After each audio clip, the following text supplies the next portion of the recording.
All right, my name's Hello, my name Hello. is George English. I'm the Director of Research through People. And today we've got an interesting chat with Jack Lynch, who's the editor of the Mauchline Echo, the newsletter here in Mauchline. And I contribute a column called Your Mauchline House Through Time to that. Jack's done a great job. So, Jack, why don't you introduce yourself?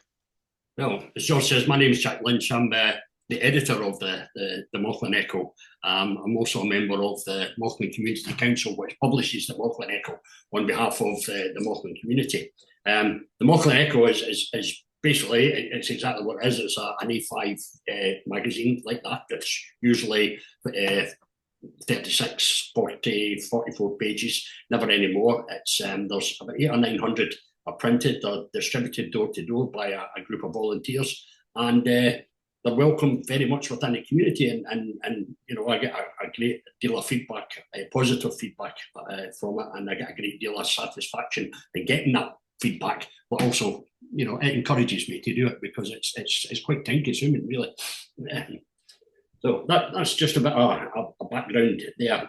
Yeah, Mauchline, and I mean, well deserved. And it's interesting because it's a community. Mauchline's about 4,000 people, and so this is news about the about what's happening and so on. And so Jack pulls together very well, and visually it's very impressive, and it's interesting to read.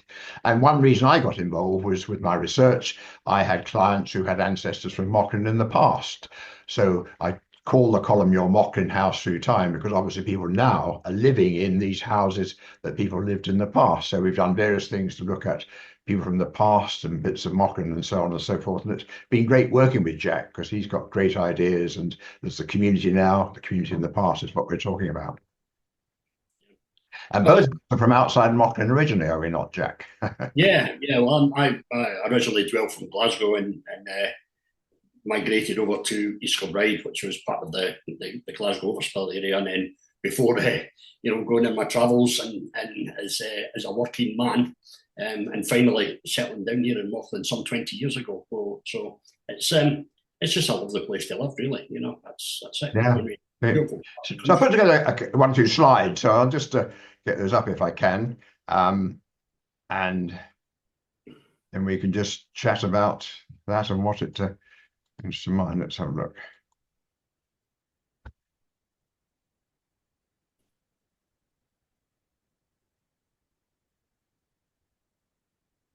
So, Jack, can you see that slide? I can see, yeah, Echo, Mauchline through time, yes. Great, that's good. It's a bit of a shame when you do this sort of thing and you assume they can, it doesn't Uh, work. So yes, so topics that come up with this, and we'll beg your pardon. Let's just.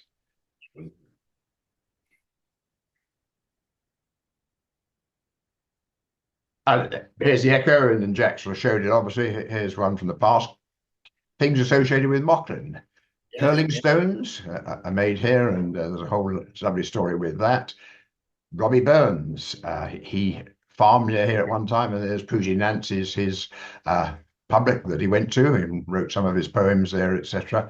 And then there's an example of one of the stories that I've done, that case about the Roy family. Yeah, Jack, what did you know about Mauchline when you became editor of the Echo?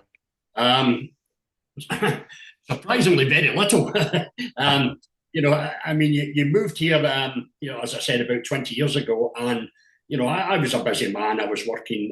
We used this as a base. My wife wanted to move back to Scotland. We had a daughter that lived reasonably nearby. When you know what mother and daughters are like, they like to be together. So consequently, we ended up in Mauchline, and you know, you parachute into a place, and so you start to dig in, and you start to realise that yeah, Robert Burns, you know, he lived here. We all know that he was born in Alloway, but he through his life migrated to various places. He moved up to Bolton, and then he lived here in Mauchline. And for 4 years, he lived here in Mauchline, and he created in that time all of his most famous works that went into what was then published as the Commander First Edition. And all that work was done here in Mauchline. And you know, so there's a fantastic Burns connection there. You know, he married a local girl, Jean Armour. He had a little bit of trouble with, you know, making that marriage work, and you know, there's all sorts of stories around that. And he had an interesting time with the authorities in Mauchline. But it made Robert Burns the character he was, but that was good.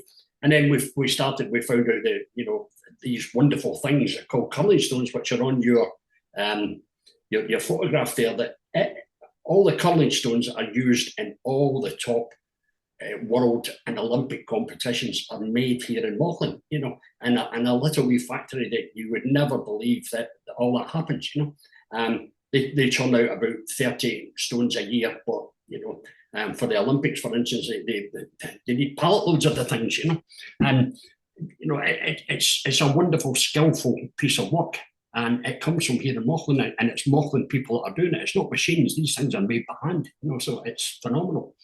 Going back in history, we had what was called the Mauchline Boxworks, which, as far as I understand, that developed out of an industry where men were very skillful, and they didn't have the mills and all that sort of thing to work in. So they started creating little snuff boxes and put fancy designs on them, and a whole industry grew out of that. It's called the Mauchline Boxware. And if we watch television programs such as the one that's on at lunchtime, the antique programs, all at Flog It and all these sort of things, are regularly. Antique Roadshow. Antique Roadshow, Flog It, all these sort of programs.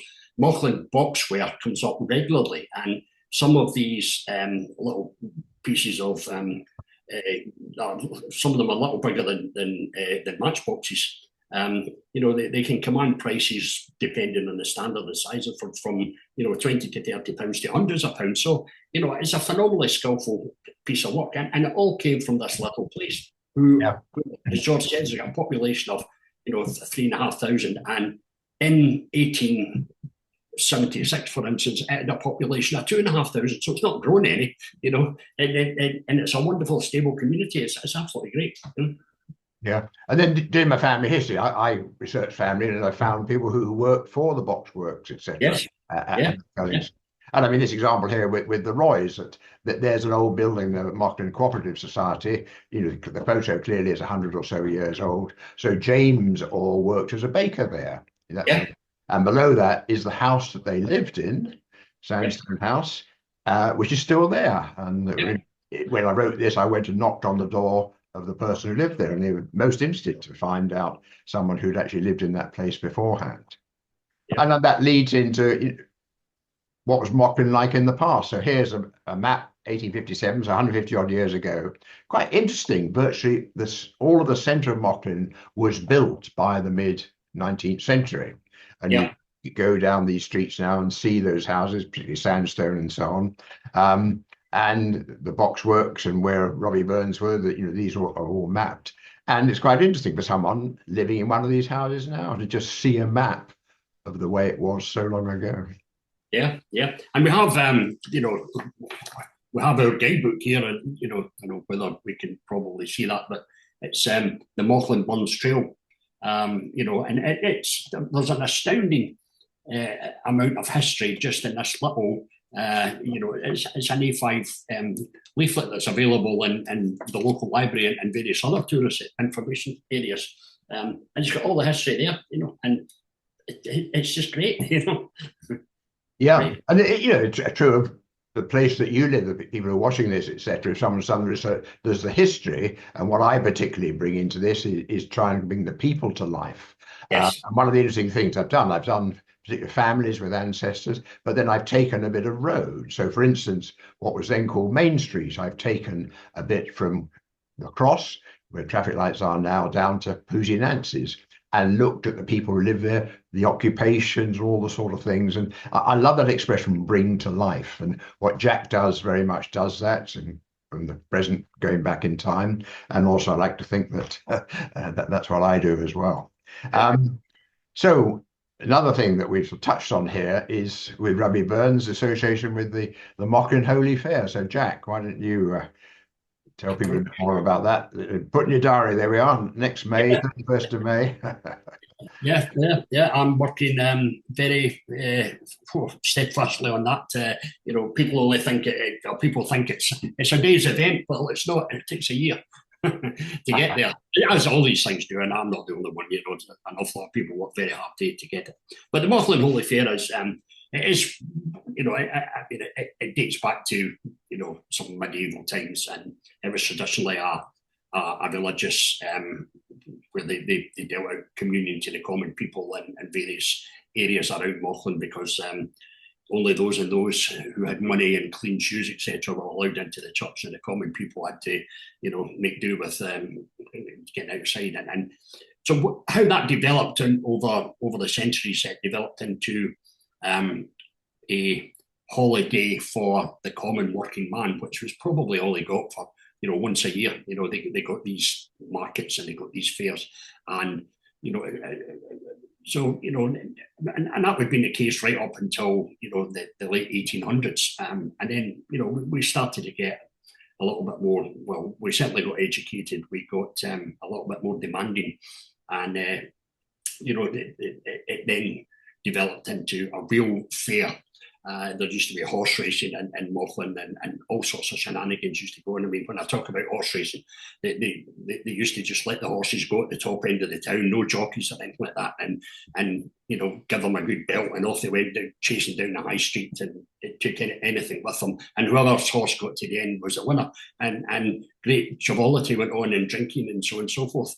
And that's how, you know, in common with a lot of small towns around Scotland, around the UK, and, you know, probably around Europe as well, that was just a very common thing. So the unfortunate thing is that during the war years, these things sort of died away, and then, but fortunately enough for Mauchline, the Mauchline Burns Club brought the thing back to life again in 2002, and you know, they ran it for 10 years and then handed it over to interested parties or interested individuals in Mauchline to take it on in the organisation and the management of it. And I am now the custodian of that, and I've been doing it for 2 or 3 years now. So, you know, and it's, I absolutely enjoy it. I thoroughly enjoy it. I think it's great, and it's an absolutely great day. It's early in the year, and it just sets up the whole thing for summertime. And you know, and you know, Mauchline and Ayrshire and Scotland, for that matter, gets a great deal of fun and looking forward to it. And particularly the Robert Burns fraternity, you know, which is, you can imagine, it's enormous in Ayrshire, but it's not just enormous in Ayrshire, it's enormous all over the country. And it's enormous in Australia, it's enormous in America, and we get regular visits and regular communications for people, you know, wanting to know what's happening, when it is, what's on this year, what we're doing, you know. So more and more is happening with the Holy Fair this year, for 2025, should I say. It's developing into a whole week's of events rather than just the Saturday itself, and most of these events will be in local hotels and pubs in Mauchline, you know, giving them an opportunity for everybody to make a few pounds and get some business out of it. But the most important thing is it puts Mauchline on the map. And, you know, East Ayrshire Council, Event Scotland, Historic Scotland, and all these organisations are all very much behind me in developing this, you know. So it's got a good future ahead, and I'm certainly looking forward to, you know, not just 2025, but 2026, 27, 28, etc., you know. And I'll be the custodian for it for, you know, as long as I enjoy it. Great stuff. I mean, you know, the word community comes through, and you know, Mauchline, I think, is a great community, and Jack does great stuff there, along with lots of other people. And in fact, it's that combination, isn't it? You know, and this community, you're also talking about it over time. Part of what I say to my clients is, what have you got out of this? What pleasant surprises have you got? And I mean, you've mentioned a number just there. I actually didn't know about the horse races as part of.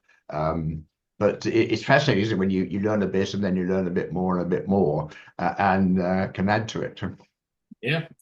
Well, one of the big things that we're doing this year, and you did an article on it in the I've got it right here, June 23, which was the anniversary, 150th anniversary of Mauchline Football Club, and you've got a fantastic amount of history in there about, you know, Mauchline Football Club. This year we're doing a special event on Sunday, the 25th of May.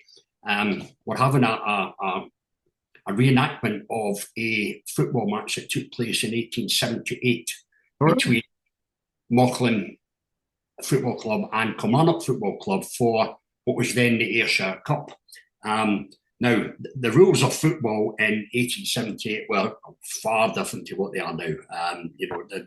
They didn't have any lines on the park. There was no such thing as passing back. There was no crossbar. It was just 4 goalposts, and basically 22 men got on the field and chased the ball about. So, the object exercises, it will be reenacted as accurately as possible.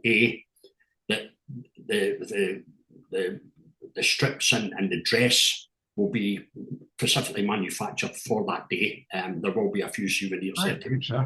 And it'll be their rules, and it'll be played accordingly, which will be very, very difficult to do. How long that can be sustained for, I don't know, during the course of the match, but it will be a good. And incidentally, Mauchline won the cup that particular year 2-0. So it's hopefully we can reenact the accuracy of the score as well. Oh, that's great. Yes. I mean, I dug out the various articles that I've done, and they talk about the one there down the bottom, Mauchline Football Club. So what I've done, I've taken some where it's a family, the Learmonts, the Roys, and so on, where they had ancestors from Mauchline, and we've looked at where they came from. The snuff boxes that Jack mentioned, I'd taken bits of road, as I said. So enough, they were called different names in the past. Very original. When they first built the road coming in from Kilmarnock down to the cross, it was called New Road. And then eventually it's called Kilmarnock Road, etc. Then Mauchline Football Club, I specifically focused 1851, what was it like then? And then particular things like Robert Burns, obviously, and things, farming, very important in Mauchline, very important in a lot of places, and curling. And so hopefully, I wrote some articles that a lot of people found interesting. One thing I found very fascinating, people would come up to me and say, I found that interesting, George. Particularly long-term Mauchline people would say something like that. Then they say, oh, no, George, no, the co-op wasn't there then, it was over here. Things that have changed over 50 or more years. Well, that is the case because, the co-op in villages around Scotland were the mainstay of retailing in these times, because we didn't have Asda, we didn't have Tesco's, and little and private businessmen got together and formed cooperative societies, and it was to the benefit of everybody. So the co-op had an enormous amount of buildings in Mauchline. They've only one now, but that's the way we are. Well, that's an example of something the co-op, starting in the 1800s and was so important in so many ways. I'm just reading here, Mitchell 7 in 1. Found this Mitchell family in the 1900s. 7 people were living in one room, including a lodger. You can't believe the way things were in the past. Health there. Our pharmacy is quite near the crossroads. And when I was doing this, I thought, gosh, in 1900, we couldn't have got 95% of the pills and things that we can get nowadays, etc. So it really helps you understand the way things have moved through time, what it was like for our ancestors, and hopefully most of the things we've got now are pluses, although we would certainly have a debate about some aspects of that. There was 14 pubs in Mauchline at one time. Wednesday, 14 for a population of 2,500. That's some going. Now, what can we read into this, I wonder? Yeah. Well, as you know, people drank ale in those days for, you just couldn't drink the water. And if you did, there was a problem. Yeah. I mean, funny enough, of course, Robbie Burns, and he liked drinking with his chums. But actually going way back in time, I had an ancestor on the Mayflower 400 years ago. They drank beer rather than water, because at least the beer had been processed. The water was dangerous to drink. I mean, that's right. Yeah, and it was a known fact that water was dangerous to drink, but nobody had done anything about it. To the extent of we better have a credible, water supply here for the masses. Those that had access to, money, had, not filtered water, but they, to a certain extent, they had water that came from a reliable source directed straight into their homes. But, probably the 2,600 others of the Mauchline population didn't. They had to rely on wherever they could get it from, which was the local river that goes through Mauchline. It's called the Chalk Burn. Yeah. Now, I bet that cholera was one of the things you got from water. In fact, there's a story in London where a doctor, I think it was, stole the handle from the water pump, the pump, to stop people getting water from this, etc. He didn't know, he couldn't get the authorities to do stuff, but he physically removed the means of people getting these things for themselves. And that links into here the Learmonts we looked at, and they were bakers, and basically they'd moved from Kilmarnock to Mauchline and so forth. And it's very interesting, I find, to compare an old photo with the way things are now. So there we are, there's Learmont the bakers next door to this building. Now we come nowadays, that building is the co-op, as it happens. And the bakers eventually became this print works here. And you can see there's a card from Learmont's bread, biscuit and pastry tree maker. And so these are all stories that relate to our ancestors, wherever they came from. Now, one of the things with Burns that I looked at was surnames, is something I find people are really interested in. Surnames. So there's four main types of surnames. Those associated with places. Sometimes people literally just move from one village to the next village. The surname was what was different about that person. So people would you could see names that you would recognize here, Richmond, Girvan, and people were called by that name because that distinguished them from someone else. Surnames of relationship. And you can see quite often what happened, they just took son. They were the son of, and here we've got Gibson, Morrison, slightly different in all four countries. In Scotland, of course, Mac means some, so you can see examples, of course, here in Scotland of Mac. In Ireland, they also have Mac. They have O'Brien, which I'm told is the grandson of. And then in Wales, they tend to use the possessive. So instead of David's son, it's Davies and so forth. And a far higher proportion of surnames of relationship in Wales, which is why you get so many people with those sort of names. Surnames of occupation, quite literally, he was a smith, he was a fisher, he was a miller. Naturally, you would call someone by that sort of name. And I'm sure you can think of other names yourself. And then the nicknames might be the colour reed. Crookshank actually is crooked leg in Scottish, brown and so forth. And these names were either to do with the Burns, or I found since. Jack, you were going to say something there. No, I'm just interested about these things about the names. It's fascinating, that, for instance, Crookshank, I wasn't aware of that. There's been, what connection it had. Obviously, there's probably a story behind every name. It's just, it's a fascinating subject.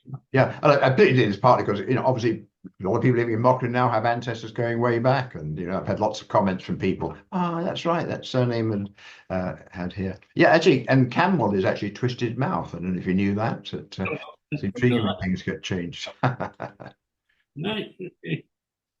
So, what future for the Echo? Do you see it continuing much the same? Or? Well, I've been doing it for 5 years now, and it's been going since 1977. The Mauchline Community Council, and as most community councils in Scotland, were set up by the Scottish Government and sponsored by the Scottish Government, and lots of things were put. I mean, they did have community councils in years gone by, but there was a programme put together in 1976, 77 to bring them, not make them a statute, but just, give them a place is probably the right thing. And one of the things that came out of that was, they needed a newsletter, so they created this newsletter that eventually, through a competition that somebody won, it was called the Echo, and the Echo has taken on various guises over the years, from being a A4 sheet of paper to several A4 sheets of paper, and it was printed by just about anybody who had a printer, but you know, over the years it evolved, and you know, it's now, you know, a very credible magazine. It's full glossy, you know, quality paper, and it's fine. It's very difficult that, you know, as I said, I've been doing it 5 years, and after that time you get quite stale. So I'm now looking for the first edition of February 2026 for it to be somebody else. So my last edition, regardless, will be December 25. December 25. So, you know, I've given, you know, adequate notice for that in the community. Oh, yeah. I mean, that's good, isn't it? When, you know, a number of people get involved in various ways, and then equally someone else steps up and takes it on, and all the rest of it. And I must say, I think Mauchline by and large has got a very good community. The community council, there's, you know, a number of people you could pick out, couldn't you, who do a lot of good stuff. And it may be little things like, I mean, litter picking, for instance. We have a thing every so often where, you know, a lot of the local people get involved, and it's you know, was it teamwork? Many hands make light work. Well, you know, I don't know if you've seen some of the things of now this at the weekend there, George, but the litter picking was on Saturday, and there was 36 people turned up, and for the morning, and I mean, the amount of stuff that they collected was absolutely unbelievable. You know, where does it all come from? Don't know, but it's, you know, but we all managed to find litter. Yeah. No, it's because of good. There's a downside there, isn't there? But no, it's good. And as I say, particularly with family history and so on, it's all about people. It's about people now, what our ancestors were like going back in time, where they lived, and various features. And I mean, litter is an interesting one. I've had discussions about different countries and whether there's more litter or less litter, and we won't go into the detail of that. But you know, at the end of the day, we all live in times where there's a whole bunch of factors that influence us. And as Jack and myself saying, we both came into Mauchline about 20 odd years ago from other parts, and have seen different bits and people. Anyway, Jack, thanks very much. Very interesting. And thanks for all you do for Mauchline and the Echo. If you found this interesting, then thank you for watching. Please like and subscribe to the Research Through People channel on YouTube, as it really helps the channel grow. And tune in again, and we'll have more interesting chats for you. So if we just there we go. So Jack, thank you very much for doing this. Yes, thank you. Thanks for giving me the opportunity. I really enjoyed it. Excellent. Yeah, well, we'll share it with some of the other people in Mauchline, hopefully. And fantastic. Thanks very much. Okay, take care.